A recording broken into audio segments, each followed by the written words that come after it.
Beloveds, today we are joined by Reverend Marshela Salgado-Solorio, and we're talking all things art and worship. You're going to walk away with both theological insights and hands-on ideas for integrating arts in ways that speak to the heart and the spirit of your congregation. So welcome to the screen, Reverend. It's good to have you here with us today.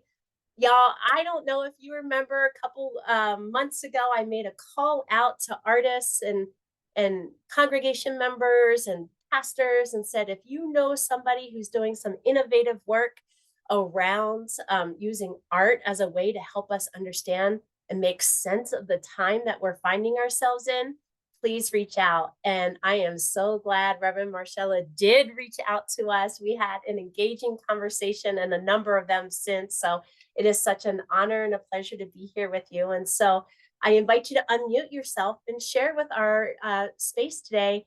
How is your soul? Oh, my soul. Thank you so much, Ellie and everyone. I'm really happy to be here.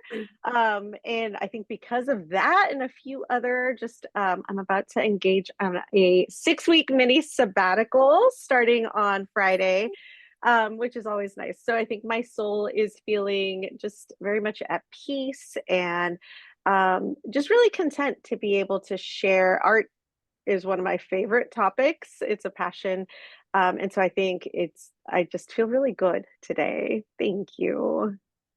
Thank you. It's so good to be here. And I'm so grateful for your grace and having to reschedule this and do it in such a timely time frame that we still have a number of people who were registered the first time who were able to join us this time. So it's good to have you all back. You know, I'm really curious if you can talk and share with us a little bit more about your congregation and maybe how or why, and then how you use art to deepen your connection to the divine in that holy sense. Yeah. So our congregation, we are duly affiliated. We're United Church of Christ and Disciples of Christ. We're located in San Diego, California. We are an open and affirming church in a very vibrant urban neighborhood. And we actually, I think between the senior minister and myself, we're both very creative humans, love like very joyful humans, also love to have fun. And that is one of, I think, the big reasons we try to engage creative worship. And a lot of that comes through with art, whether it is whether it's through paintings or art shows, poetry. We have a Theology of Broadway series. We've done a banned book series, which actually wasn't recently. It was about a little over 4 years ago. Also, during First started banning books. Yes, Yeah, yeah. exactly. And just believe in the creativity that so many humans have. I think we all are creative. Sometimes we don't realize that we are. And just honoring the immense talent that's in the world. Like we see it showcased on movie screens or in comic books by like some of the most famous humans, but really there's so much talent in this world, and trying to tap into that and trying to allow people to really feel that sense of it is divine, like this beauty is divine, and allowing people to tap into that, to see that, and to really see that there is no line between sacred and what I grew up with in a specific church denomination as secular. There is divineness in divinity, like in movies, in art, in poetry, that may not be dubbed as spiritual, or even in our tradition like Christian, but it's there, and these topics are topics that so many of us talk about and stuff. And so we have tried to do all sorts of things, and we also try to honor people's traditions. So we have so like I come from a Mexican Guatemalan tradition where Dia de los Muertos is very prominent especially in my Mexican culture. And here, being trans-border individuals living right on the border of Tijuana and San Diego, It's very rich, and so we bring in every year a Dia de los Muertos um, experience, and that's and I'll actually share some slides too, so that you can see some of that. But um, that is actually a really beautiful way, because for the Mexican culture, it is. Can you see the slides there? Some of them. Yes, I Okay. we can see, yeah, we see a big purple Jesus Christ, Jesus looks like a Christ superstar. Superstar. That was Yeah. that's our Theology of Broadway series. And this slide actually highlights we did Annie.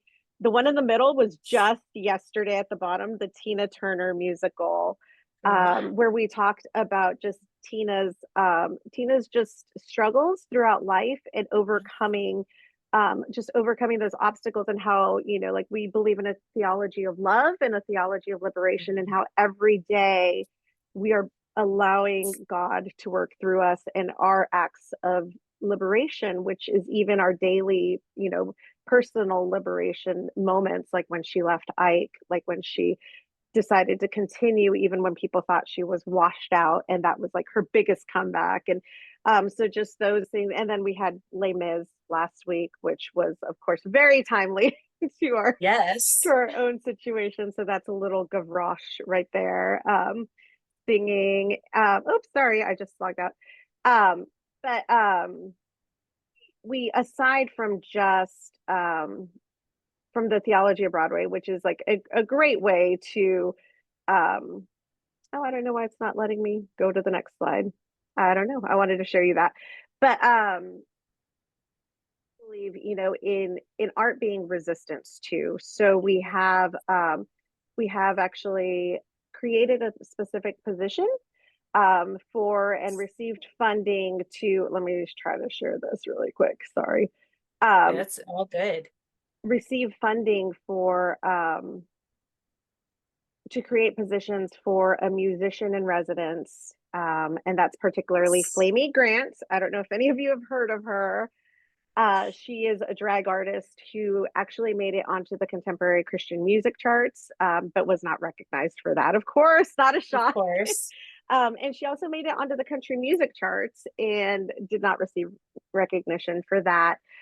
But she is our musician in residence. She comes in 3 times a year to share her music with us, to engage in services. So she and I did a a Good Friday service together, just music of resistance, and then a special liturgy that we wrote together for Good Friday one year. And then at the bottom, you'll see her doing drag story time at Christmas. We always do a story for the kids. And so, we really, again, believe in art being resistance, and bringing in a drag artist was very specific to speaking up against what is, the rhetoric that that it's evil, and that God, that it's sinful, and just really speaking a loud message that her art, her what she's doing is a form of art, but it's also sacred. And her life is sacred as well. And then at the bottom left, you'll see our Dia de los Muertos. Just the act of creating an altar is very artistic. There's, you create them to be beautiful.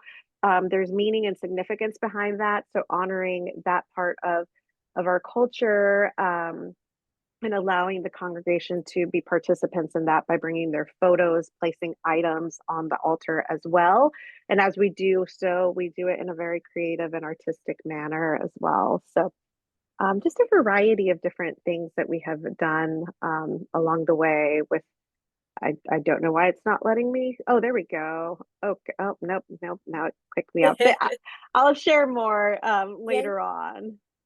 Oh, that is so what I just was able to witness is that you do reading, you do altar design, you do parades, you have musicals. So you have all of these things, all of these touch points to have art kind of come in and help your congregation have fun, help them connect to the divine or divinity in whatever way that might mean for them. So I'm really curious, what surprised you the most when doing these? I have like 1,000 other questions, but I'm gonna leave it open to see if the audience asks them. If not, I'll circle back around. But yeah, really curious at what surprised you the most about using art in and during worship. Because I these aren't extracurricular activities, right? These are in lieu of your like 10-15 service Yes. or whatever. Yeah. Yes. They are Sunday morning activities.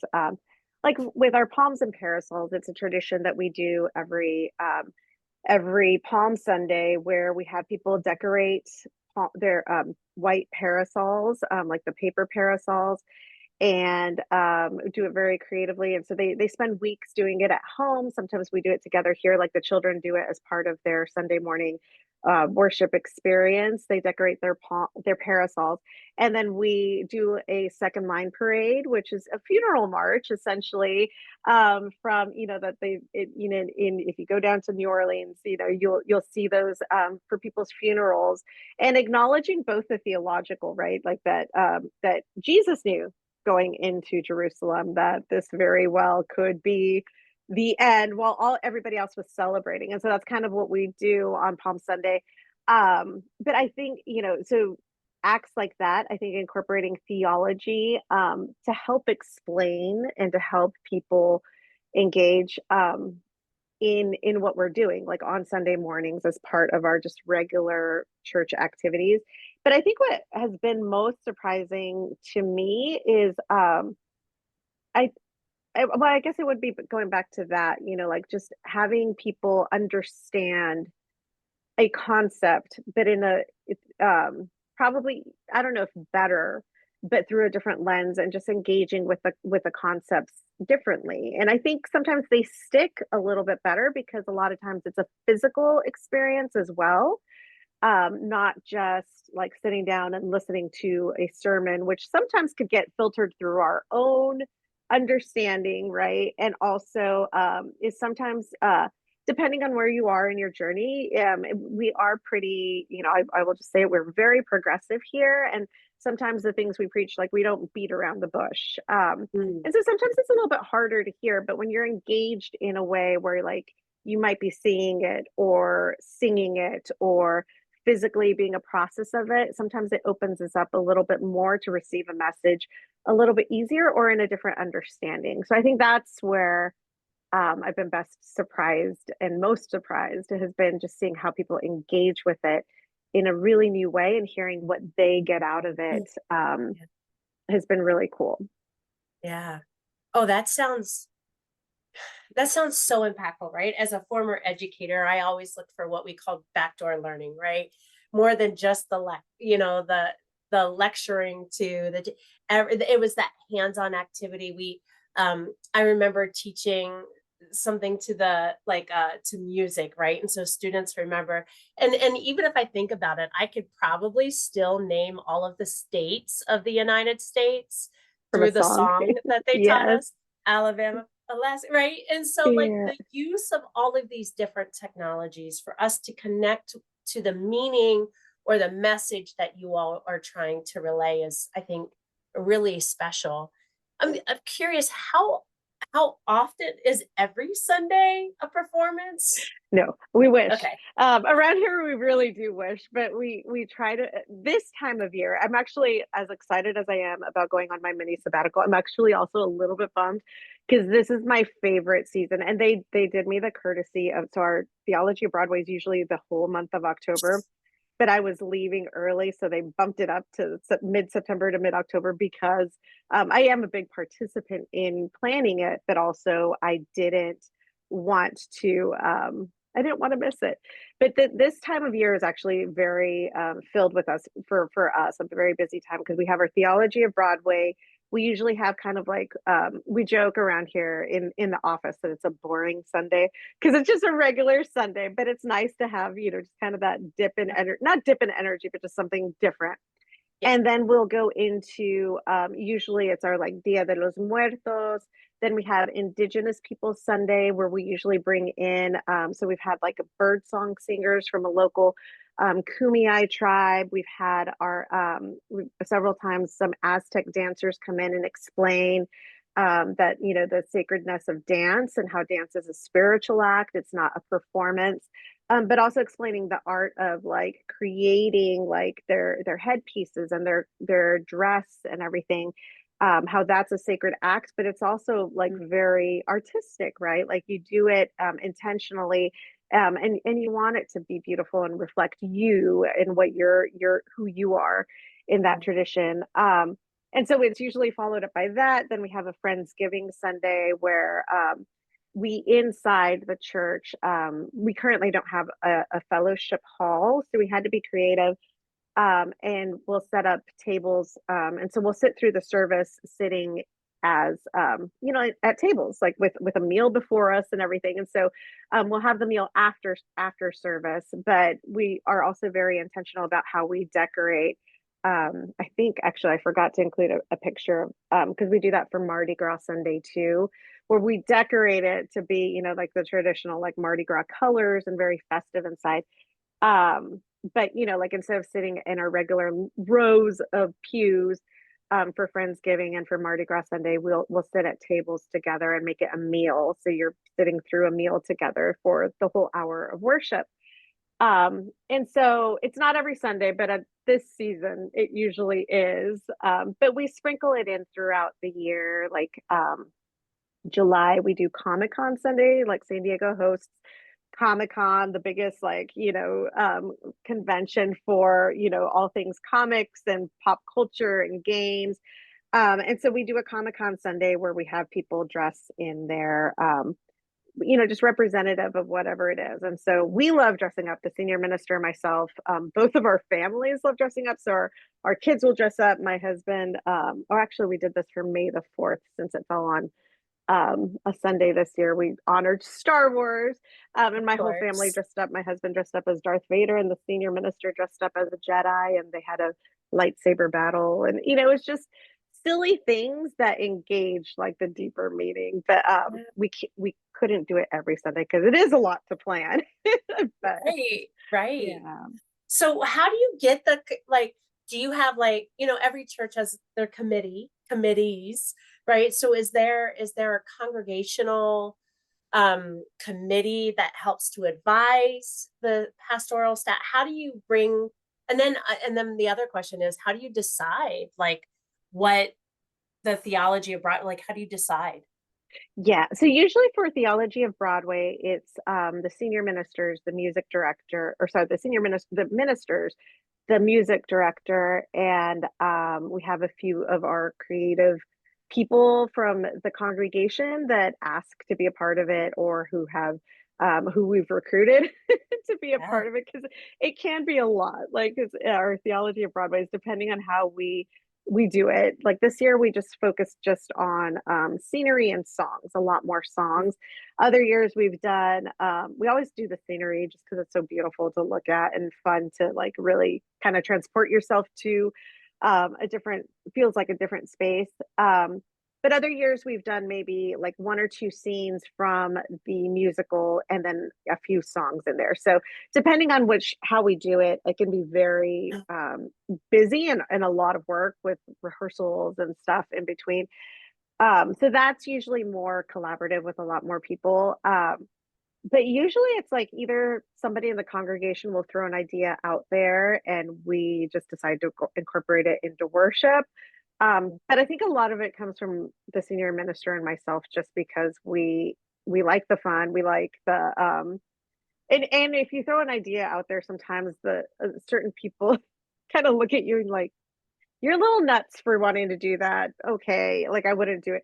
But he and I were pretty fearless when it comes to trying things. Like sometimes it may not stick, like it may come out like, like that wasn't our best Sunday. Most of the time it does, but it usually is driven from both of us, honestly.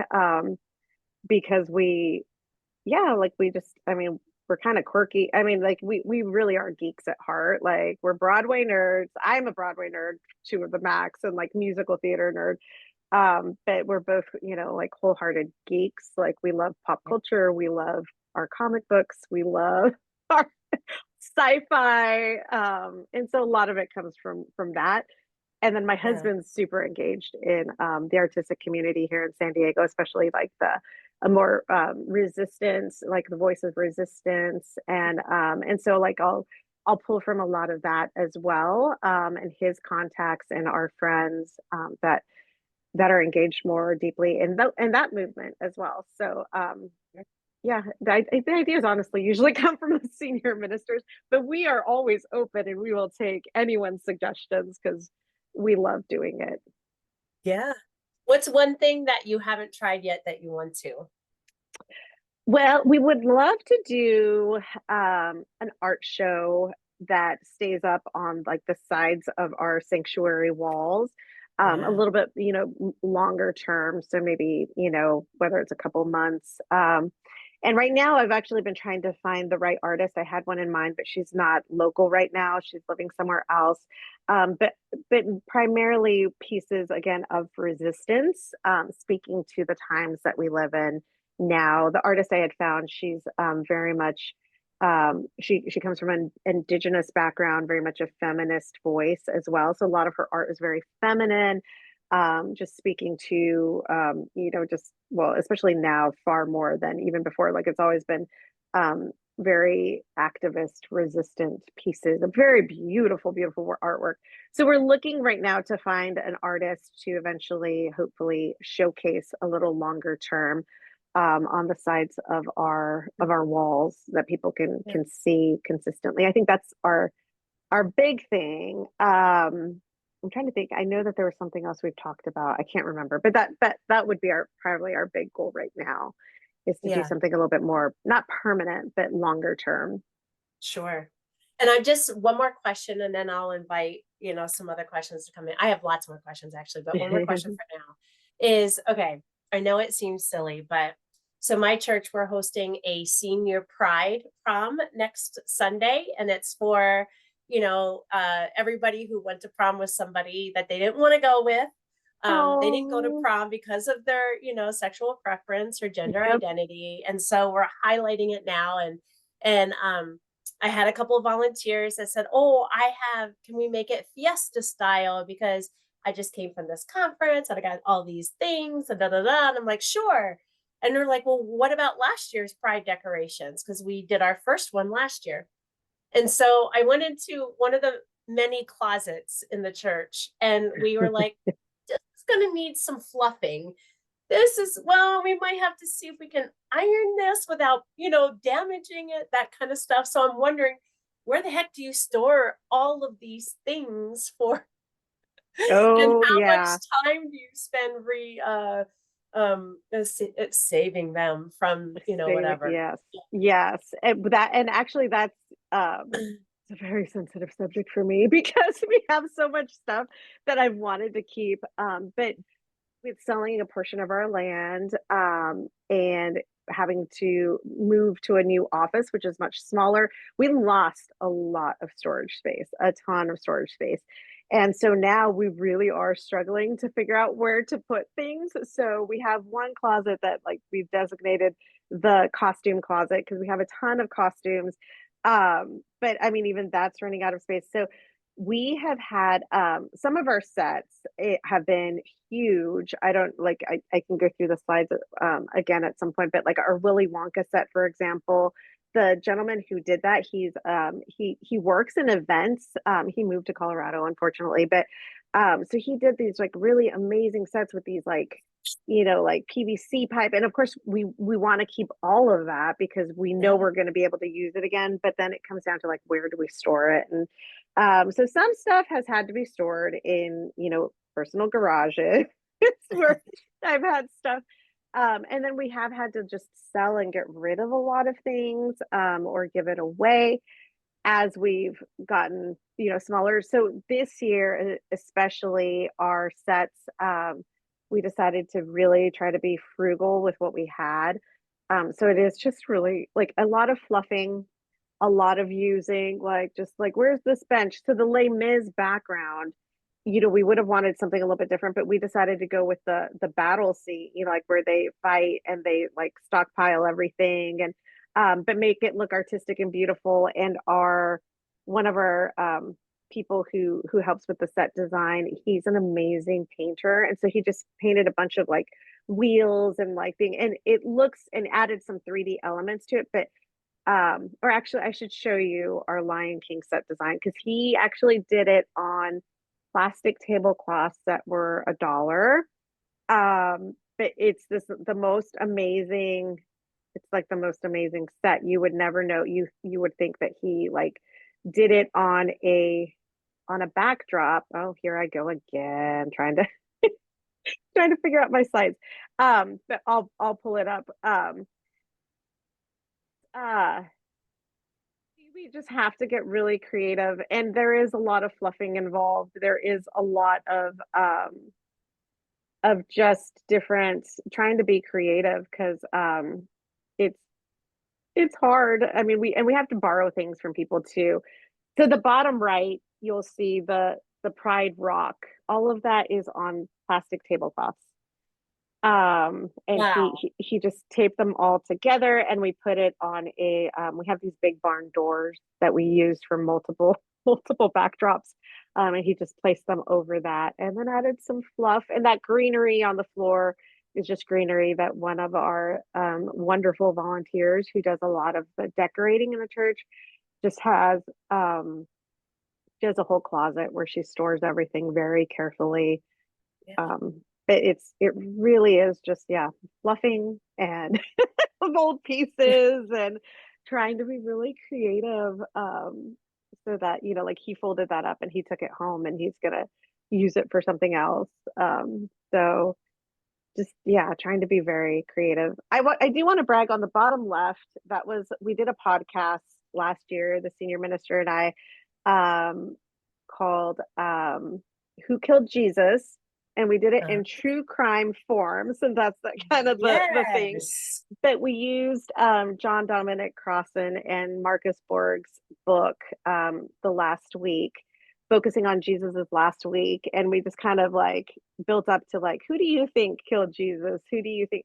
And, it eliminated suspects along the way. But really, the goal was to walk people through Jesus's final week in like through Marcus Borg and Crossan's theology, a more progressive theology. And it was really fun. We recorded every week. And so the 6 weeks of Lent, we released episodes, and then we did the final episode in worship on Sunday morning, the week, I think, after Easter is when we did Uh-huh. it.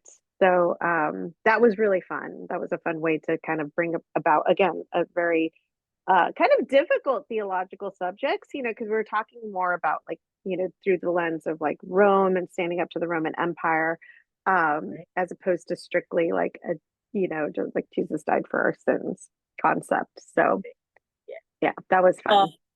that's amazing. Well, we do have a question in the Q&A, but I want to invite all of our participants to go ahead and put in a question into the Q&A. I will ask them in our remaining time together. And if you are joining us at another time where you've rewatched this or somebody has shared this with you and you have a question, please feel free to reach out to me, and I will connect you with Reverend Marshella, and we'll make sure your questions are answered there. So the question in the chat, I think, is really good. When you're between, the bigger events, do you use art along with your sermons? Um, Sometimes, yeah. Like so sometimes the senior minister or myself, depending on who's preaching. So like Pastor Caleb will use art to illustrate a point. Like there's so much beautiful art out there. And even just images created and stuff that he'll throw in with his sermons to help with his sermons and like more visual image, something for you to look at or to again make a point. Or we've also like brought in an artist to paint something while, coordinated with them to paint while we're giving a sermon. But most weeks it is just and Pastor Caleb is a super articulate, amazing preacher. So he can I mean, like what would take me 20-25 minutes to say, he will say in 10 minutes, like really well. So a lot of times we actually don't. It's just kind of, like what we jokingly call boring Sundays, but there are no boring Sundays here, really. Like The music's vibrant. And his sermons are just really like illustrative in and of themselves. Or he's really good at first person sermons too. So like dressing up like Job or like, Jonah or someone, and doing sermons, or Paul, and doing a sermon from first person, like a first person sermon as well. So we'll see things like that just on regular Sundays without the big stuff going on behind us, but still very beautiful, a beautiful way of illustrating the message. Oh, you're on mute, Ellie. It's because I blew my nose and not everybody needs to hear that. Thank you for that. How do you create a budget for art and worship? Well, so we've done it like our Theology of Broadway or very specific events. But for example, we've wanted, actually, I'm glad you mentioned the Pride Prom, because that's something we've wanted to do as well. Our LGBTQ center, because we are in the heart of like the San Diego's LGBTQ community, it's literally 2 blocks away from us, and so we wanted to coordinate with them to do a prom such as that. So if we know we're going to have a big special event, well, I'll be fully honest, Pastor Caleb and I are not the best at planning. We're very kind of procrastinators to some degree, Mm-hmm. but we work really well together, because like we'll have an idea and we're like, do you think we can pull it off? And like, one was literally within 2 days, like some have been a little bit more, but like very last minute. So we don't always budget for it, which is where we do have to be very pinch pennies a lot of times. But certain events we do know that we've had repeatedly, and so thankfully, as we're doing the budgeting process, we build it into the budget. So now now developed a budget for Theology of Broadway based on past years, how much we've spent. And it's not always possible, like it fluctuates. So some years they'll give us a little less in the budget. Some years we'll have, like what we need. But it is a process of like trying to plan when we are in the budgeting process and trying to get approval to use that money. But most of it has been kind of pinching pennies, scrounging for it.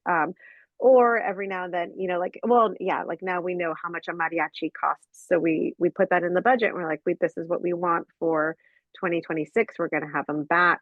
And we are very particular in stating that, and when I was talking to Ellie about this earlier, in a time when churches are dying and really struggling, it seems like the easiest thing to do is just like tighten the purse strings and say, no, we're not going to spend on this.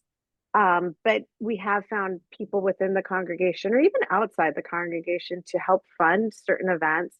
And really the idea is trying to get people to see that sometimes it's necessary to spend money to bring a vibrant community, because people, it has helped us grow as a church to see vibrancy and life and joy coming up from a congregation.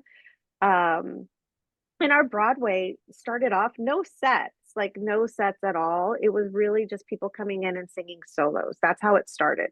It's now developed into having like backdrops and stuff, but you saw it was like 99 cent plastic tablecloths, and he used his own paint to do it.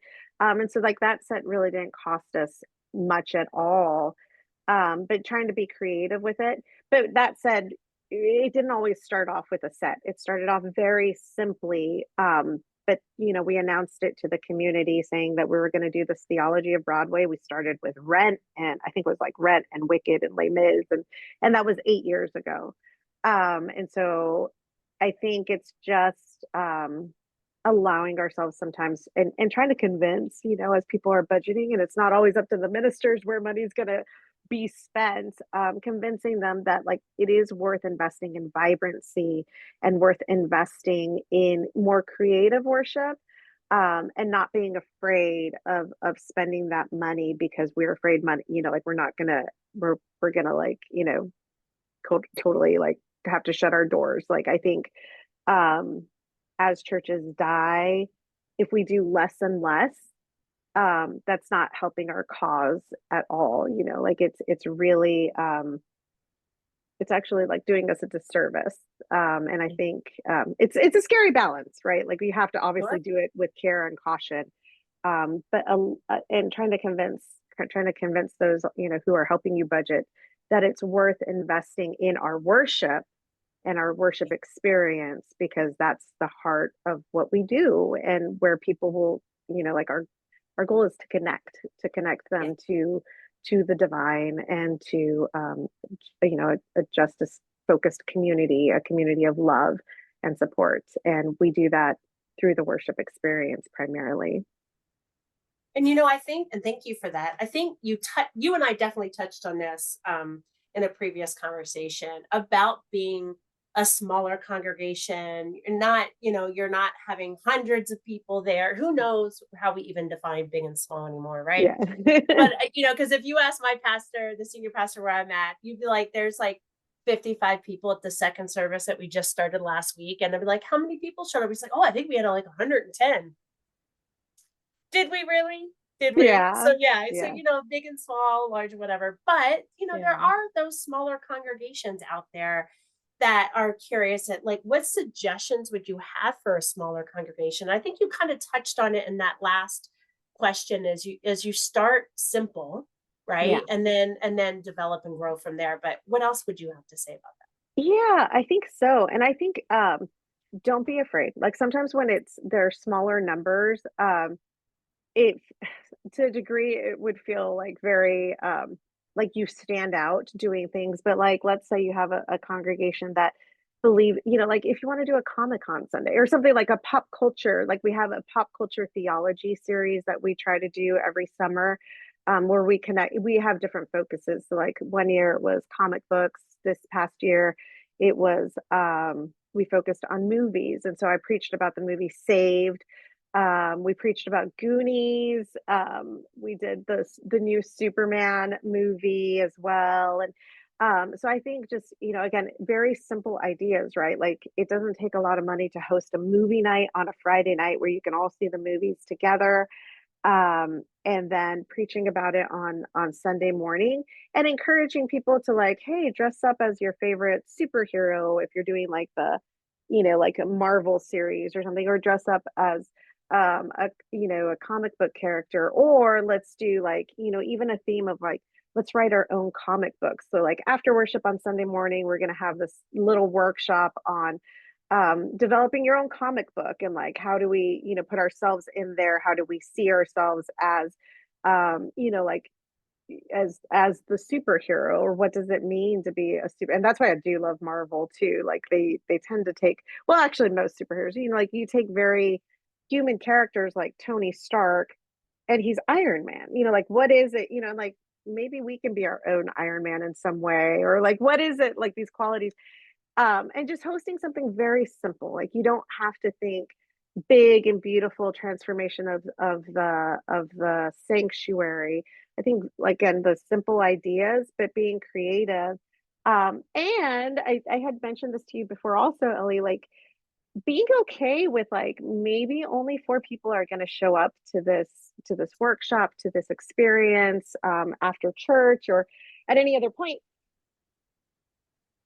Like those four people were served and wanted to be there, and let's be okay. Like again, defining success through numbers, it doesn't isn't always the best way of looking at things. Like yes, it would be great to have a ton of people, but those four people got something out of it. They got community, they got a new way of thinking, they got a creative experience, so many things. So I think like just being creative, and being creative with what we have. Like we've done meditation spaces where we just gather all the like candles, we scrounge through the church, grab my bean bags from here, grab some pillows from like another area, and decorate it very beautifully. And like you walk in and it's just candles. And our minister for that, who hosted that, like he just went into closets and was grabbing cloth and just throwing it up here or there and made it look really beautiful, um without having to spend a lot of money. And like I think 10 people showed up one week, I think four another, and then I think it went back up again. But just being okay with like the people served are the people served. And I think that is really valuable. Yeah, yeah, definitely. Thank you. And sorry, I'm in a different office setting today in my home, but I'm elevated. And so the property, we have multiple dogs on the property, and one comes up and baby Brioche loves her. So she kept screaming at the door. So Oh, I'm like, let me distract Brioche from I love scraping at the it. door. So sorry So about that. cute. So do you live stream your services? And then if so, how do you include your virtual attendees in these? We do. So, we yeah, we live stream every week, and so it depends on the week. Like usually, I monitor the live stream, and so I'm very purposeful at trying to engage in there, like welcome people, talk to people on the live stream. And then when it is, so for example, like when we have the mariachi on Sunday mornings, like for Dia de los Muertos, we start with the mariachi in front of the church so that anybody driving by, we have a farmer's market that's like right in front of the church. So having the mariachi out front, like people will stop and like listen to them as they're walking by. But that's something that like our live stream won't get because the cameras are inside. So usually then I'll um I'll do a Facebook Live and tell people to watch the Facebook Live out in front. Also with our lion dancers during Lunar New Year, they start out in front and then we process in together. Or even with the palms and parasols, I'll do the live stream intentionally on Facebook so that they can engage in that experience and like parade because we parade through the neighborhood and around the blocks and so I'll just bring them along with me on the live stream. So try to be very intentional at including them there as well, so that they don't miss out on that fun. And we do get a lot of people. I mean, we have regulars who are from Massachusetts, from Homer, Alaska. From we actually have some in Phoenix that are regulars, Missouri. So they're always like they're there every week, fully engaged, and we want to make sure that we include them in that. So it is Yeah, important. So that's my job to do that. I love that. Yeah. Another question came through, and it's, I hope you see the relevance in this, and thank you for answering all of these questions. You all are so involved in the Q&A today. I love it. I'm curious if somebody asked, can you describe your partnership with the senior pastor? Because we know that Yeah. relationships are so important. So how did that develop to be able to facilitate something this special? Yeah. I think well from the moment I came in to interview, we as we started talking about our what our theology and just kind of what I believe and what he believes, we hit it off really well. And I think somewhere in there we started talking about pop culture. And so I think that's where it kind of sparked. But it was his idea to do the Theology of Broadway that first year that I was here. And he had no idea my passion and love for Broadway. And at the time, I was specifically focused on children and youth. So I wasn't as engaged with Sunday morning worship. Eventually, when I became assistant or associate minister, and even before that, like when I mentioned, like let's engage the kids, as we were trying to engage the kids and everything, like I think that's when we really started to see, like, oh yeah, like we work really well together when it comes to Broadway stuff, and he saw, like, I mean, just in getting to know me, he learned my obsession with musical theater. And actually, like, my kids are very involved in the theater community here, with the professional theater community, and that's been something that they've, and so being able to work together in that way. But I think it's really just been more in just getting to know one another, our work style, our families getting to know each other, and just seeing a lot of similarities in how we just engage with the world as well. It's not like in my first year of ministry, he gave me a lot of creative liberty to just do whatever. It's a relationship, and so like now after working together for 7.5 years, we've developed a trust, a good flow, a good way of working together. But I will say that I am really fortunate that I have that relationship, because that's not to say that if I were to go somewhere else, I would have that, like and that's something I am very mindful of too, because I love the vibrancy, I love the creativity, and I love the senior minister's personality, and that we fit really well together in our working styles. But that's not everybody. And so those challenges would most likely arise if I ended up somewhere else. And other people might be, other senior ministers, or if I eventually go on to take a senior minister role, it doesn't mean that like whoever works with me is going to be open to these sort of ideas. So I think it just takes dialogue and trying to figure out, but like if churches or your ministers are open to doing it. But I think just testing the waters is good for somebody who might not have a vision for it, but you do. Just asking them for one Sunday to try Yeah. something new. Yeah. Yeah, To take a risk. yeah, Part of this conversation today was really the thought process of the what's next series. It's like, what is our faith in the time that we're in calling us to do and be in and beyond our congregational buildings? And so I'm curious at like, how have you encouraged your congregation to engage in art beyond the walls of the church? yeah. So we joke we don't have committees, we have collaboratives around here, we all work together.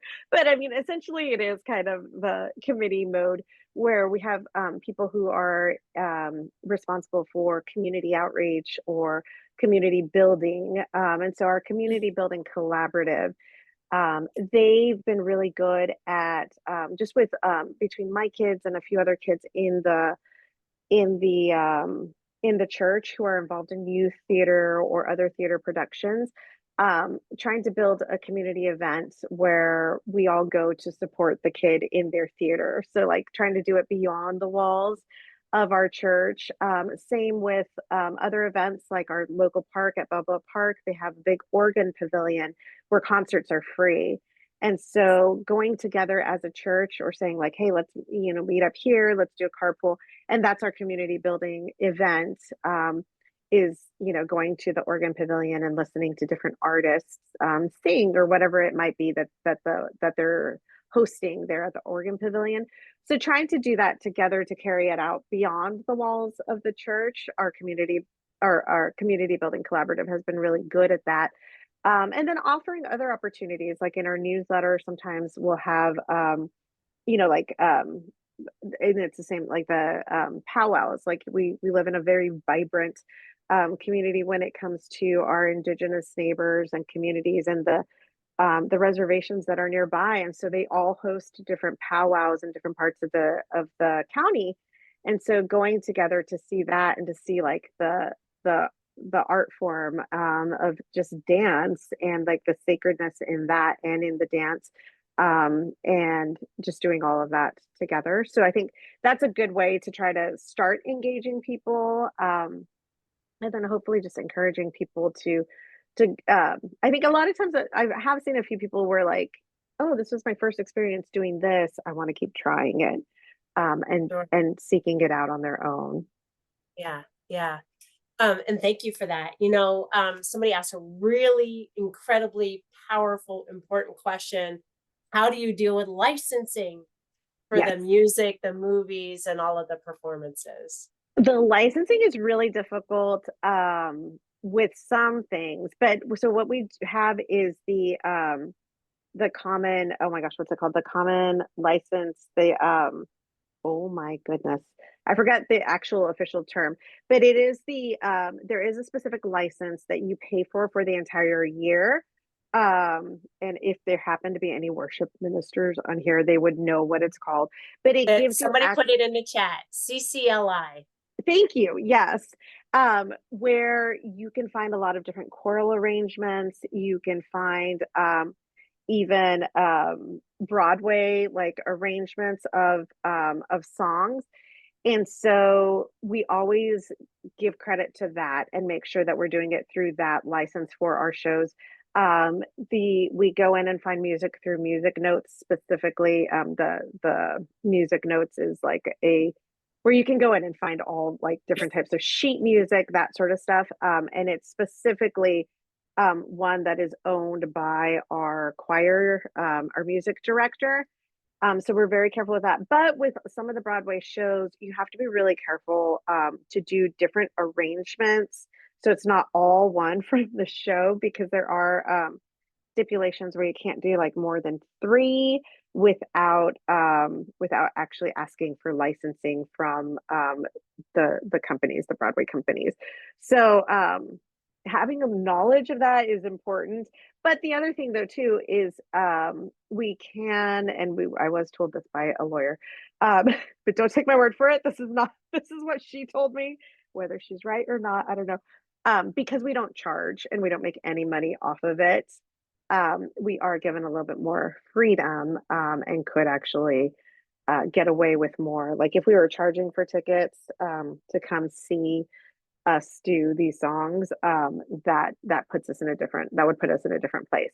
But because we aren't charging, it's just a free event for worship.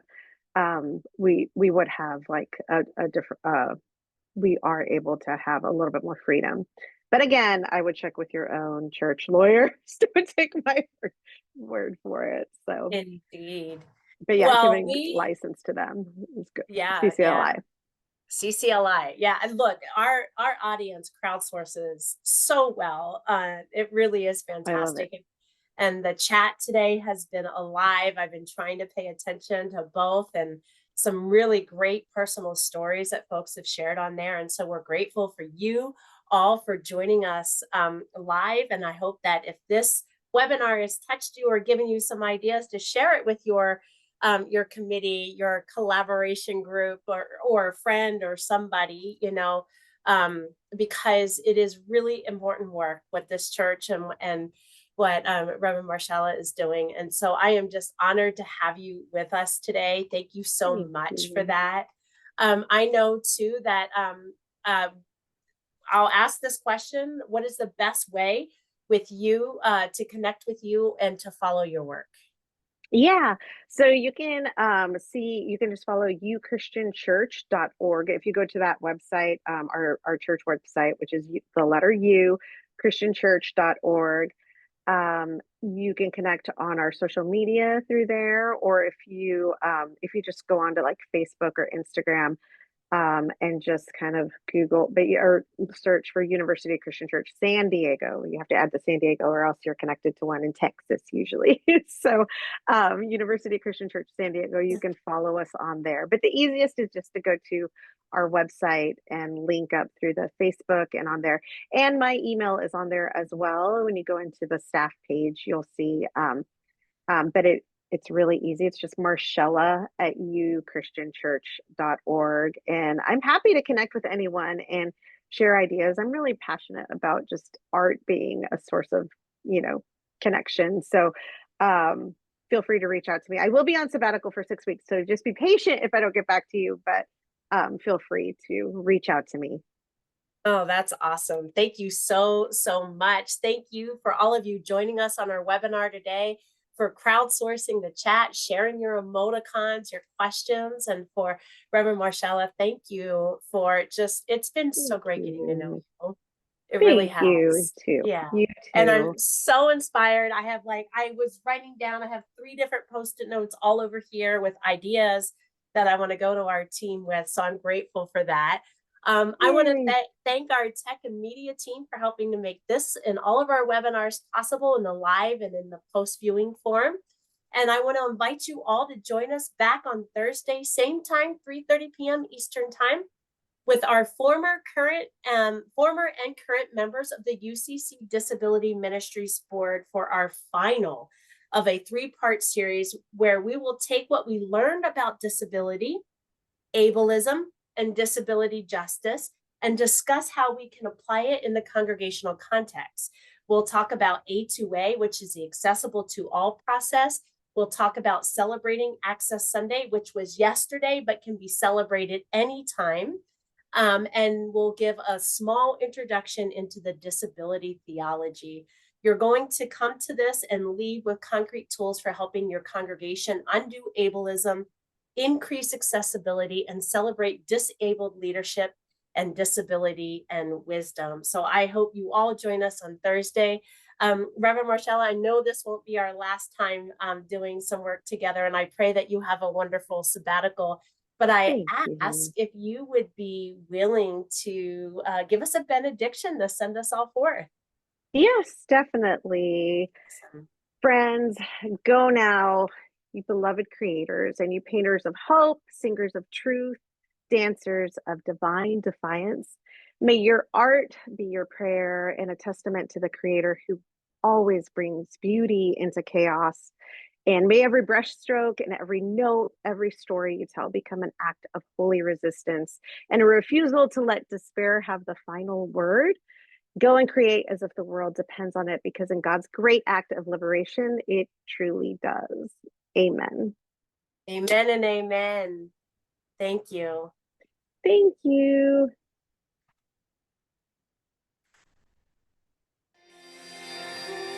Siblings in Christ, if you are moved by this conversation, if what's been offered here has helped enhance your ministry or has nurtured your soul for the journey, please consider donating to the annual fund of the United Church of Christ by texting UCC to 41444.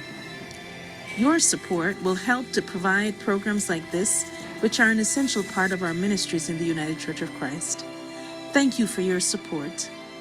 Be blessed on your journey and know that you are not alone. We are holding you in prayer. Amen.